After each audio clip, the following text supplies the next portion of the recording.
IFM News. IFM News. IFM News. Lokal. 25 Balud, manipod Ilocos Norte Provincial Jail at imanamnamang Nagturpos City Kurso a Barbering NC2. Dahito ikatbaboan ni koordinasyon ti Technical Education Skills Development Authority kaniti Ilocos Norte Provincial Jail.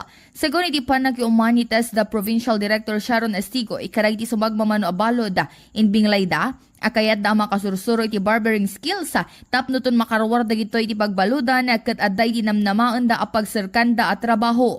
Dagiti balod da balagi a makaturpos ket makaawat pa iti National Certificate 2 ang mabalin nga usaran ti panag-apply danto iti trabaho ken agserbi kasa pamaneknek kaadagitoy ket nimalan iti nasao a kurso. Mainay iti daytoy napalaos sa iti panagyaman at ti Technical Education and Skills Development Authority kani Congressman Sandro Marcos sa 81st District iti suporta nga ipapaay na karay di programa ti Tesda tapno adupay nga Ilocano ti makasursuro ken ma-improve ti skills da para iti dakdakkel a pagsapulan ken pagbiyagan.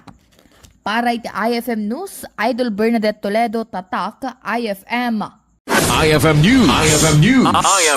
IFM News. Lokal.